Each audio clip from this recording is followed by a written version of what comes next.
Today, I'll teach you how to make this beautiful round style one-piece flower bouquet that's beginner friendly, easy to remember, and only needs less than 2 wrappers. Perfect kung pang regalo, pang small business, o kung gusto mo lang gumawa ng bouquet na mukhang Pinterest ready that's guaranteed to make any loved one smile. So tara, let's start! Hello! These are the materials na gagamitin natin to wrap a bouquet. Yung flower, twist wire, 2 ribbons, yung pang tali natin sa bouquet, and then ito ang pang decoration. So, this is just an optional, pero if meron naman kayo, use them. And then, tissue paper, tapos yung ating wrapper. Ang pinili kong color ay black. Okay, let's start! Let's start with how to cut the wrapper. Paano yung gupit niya? Kuha kayo ng dalawa. You need, yan, okay? Tapos, itong first one is, igugupitin natin siya ng ganito.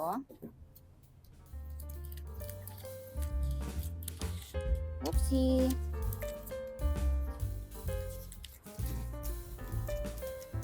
Okay.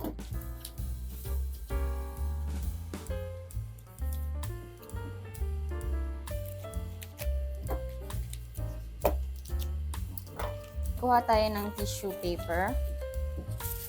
Cut lang natin siya in this size.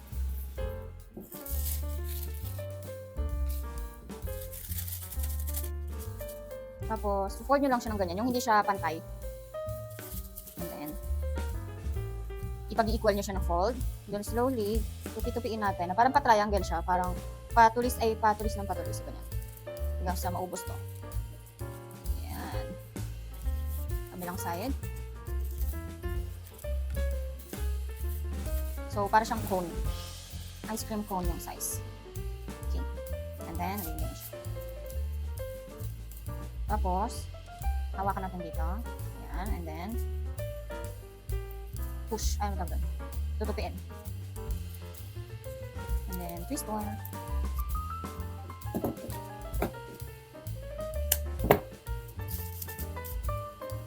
Okay.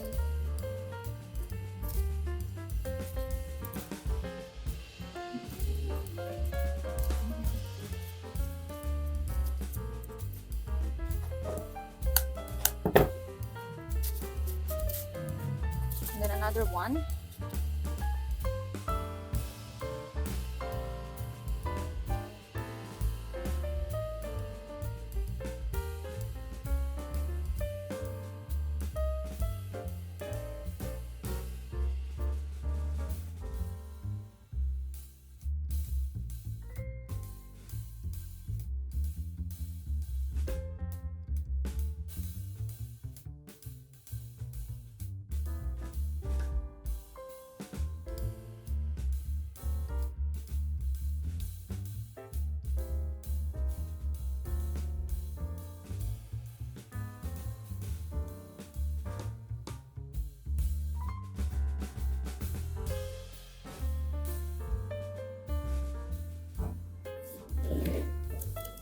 Kunin natin to.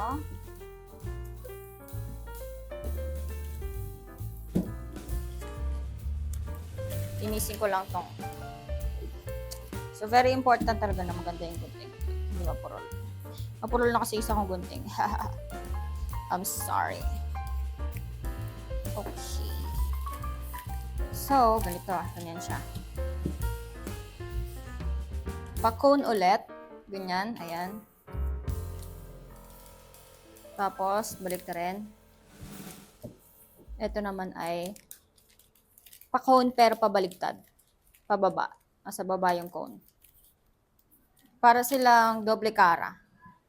Andito, ayan. Tapos ito naman ay, yan, okay? Yan, yan, yan. Okay. Nasusundan. And then, diba? Tutupin natin. Gitna.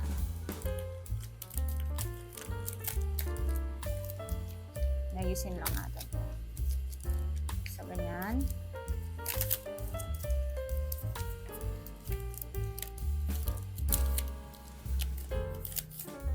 Yan. Okay. Okay? So, ito yung taas, ito yung baba. Parang palda na kasi to. We need 4.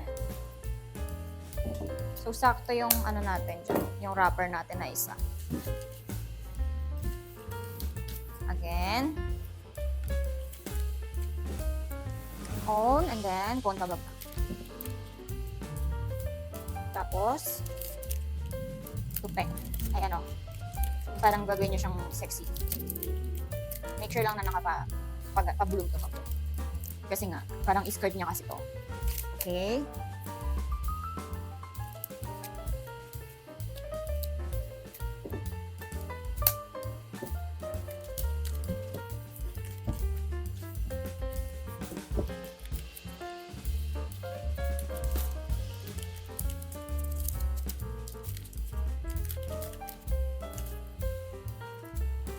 So, kayo matakot. Like, hindi talaga siya magiging perfect na, tupe.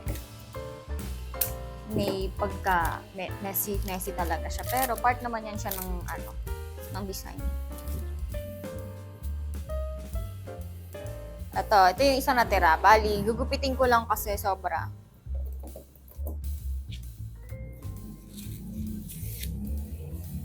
Huwag nyo ito itatapon kasi gagamitin pa natin siya mamaya.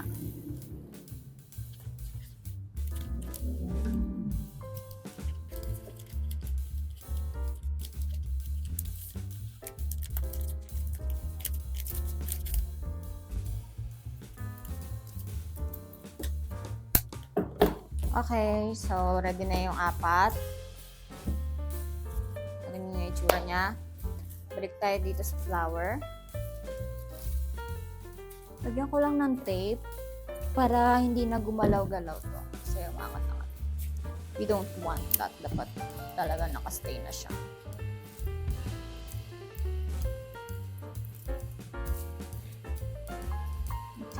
Okay. Everything is good. And then, pa-cross. So, harapan.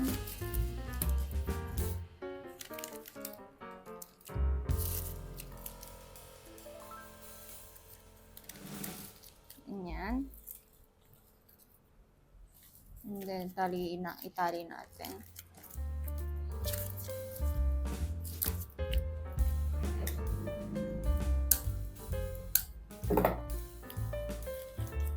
And then, yung kabila naman.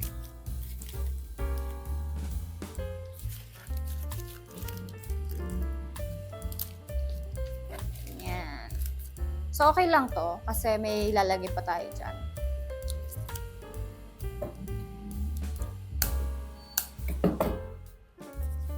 Tapos, para maka-bloom siya, naka-bloom, medyo ano lang natin, parang i-ganyan ko lang. Tapos, yan.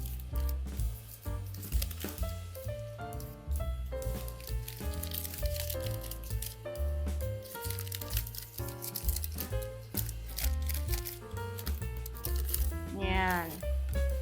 Para siyang, gown, naka-petticoat. Okay. And then, gagawa tayo ng ganito, 4.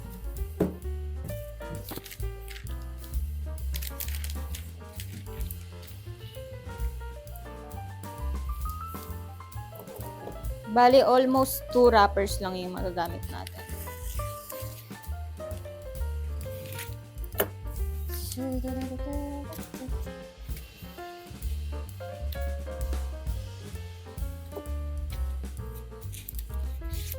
One. So, yan. We have 4 now. Tapatan. Ganyan. Okay? And then, tupiin lang ng paloob. Isa. Ganyan. So, pantay ha. Then, the other side. Yan. Tapos, tutupiin natin sila. Pagdidikitin. So, para magiging ganyan siya. Tapos, fix mo lang. Tapos, tali ulit sa gitna.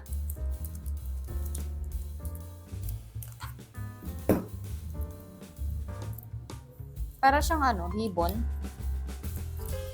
Pero wala yung sa ilalim na ano. Ayan, dalawa. Parang ribbon, diba? Tapos wala lang yun dito. Pero yan, ganyan siya. We need 4.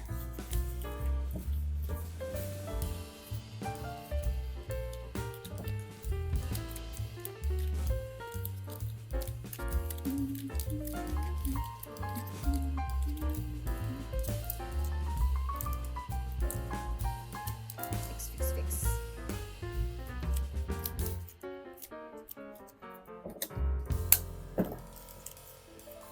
So, ito yung harap natin, ah.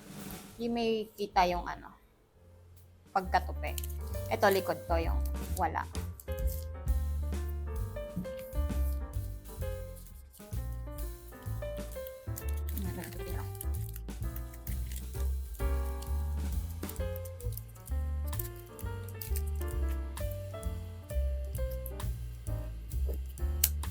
Okay, last. Tapatan. And then, hawakan nyo lang yan. Tupi. Tupi pa loob. Ganyan. Tapos, mabigat. Tali.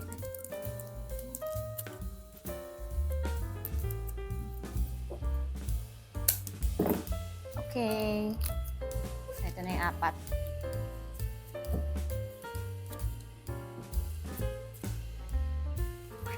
Ito yung ilalagay natin dito. Medyo, parang tutupin natin. Ganyan. Harapan ulit.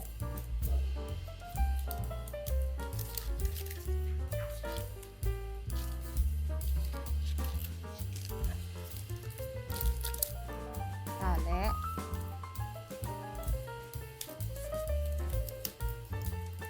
And then, yung kabilang side.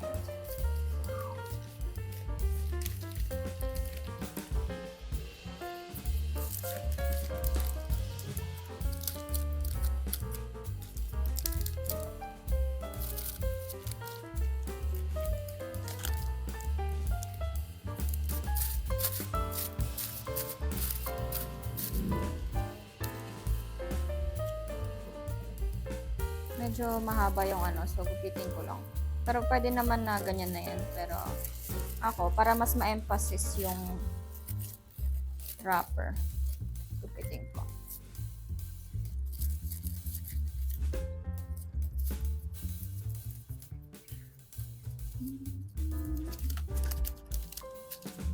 Pwede nyo naman sundan lang yung ano, straight lang siya.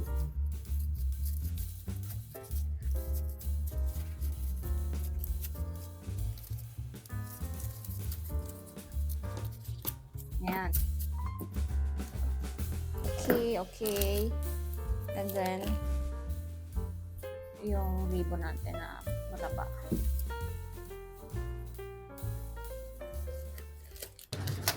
And then, tapos, tsaka natin itali para mag-higpit na siya. So, kung ano yung nasa, baba, magiging pataas kasi yung isa dyan, kasi ito yung patawa. Itong pababa, tutupiin natin siya. Ang ganyan. Tapos, itong pataas naman, ay remain siya sa taas. Tapos, di ba may parang putas dito. Papasok natin. Ayan, ganyan. Tapos, adjust lang kung gaano kalaki yung bilog na gusto natin. So, kung ganyan, masyado malaki. So, medyo hihilain ko para lumayan. Tapos, while doing that, hinihipitan ko na pong tali sa gitna. Adjust. Why do we do this? Yung ganitong, para yung itong talaga nasa baba, tapos yung dalawang bilog ay nasa taas. Kasi di ba mas maganda kung gano'n. Kasi naman yung, di ba madalas nangyari, ito nakatang dito, ganyan. So, pangit, parang hindi siya ribbon, di ba? Kaya ganyan. Okay. So, okay na yan siya. So, paano natin i-gugupitin? Pwedeng pantay lang, ganyan. But, if we want to make it look more put together, gugupitin. Tapos, ganun gugupitin. So, magiging patulis. Do the other side, tupi. And then, paslant na. Ayan. Okay. Ayan siya. Tapos, ito, saan natin ito gagamitin? So, okay na to. Actually, tapos na to. Pwede na siyang ganyan lang. Ito yung outcome niya. Ayan. Pero if you want to elevate it more, gamit tayo ng maliit na ribbon, and we need glue stick.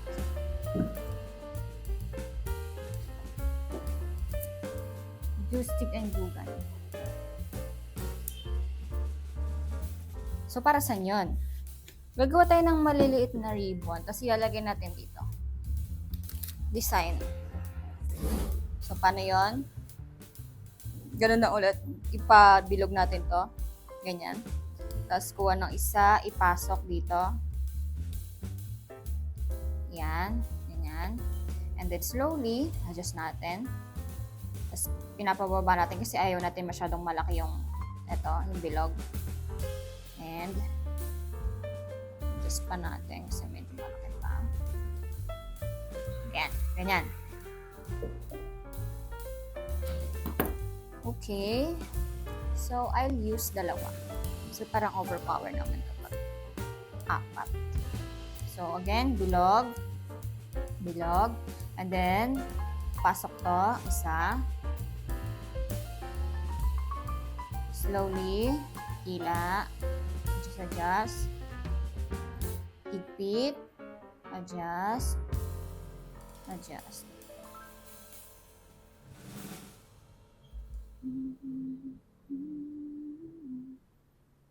Okay.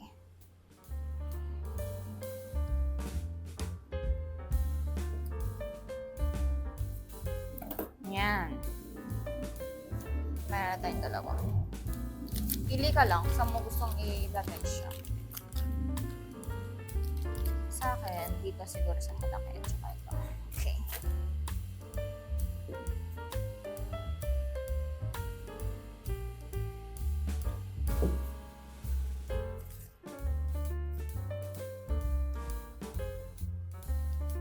Press.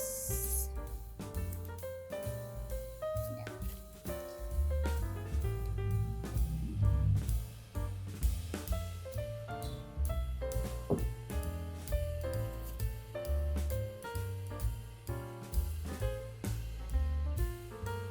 Dito guys, kunyari, bumili kayo ng real flowers na rose. Pwede yun, di ba? Ganito yung gawin yung wrap. So ito, sample lang to kasi ito yung meron akong flowers dito. Kayo bahala kung anong flowers nyo. So that's it. Oh my gosh, it's so cute and so pretty.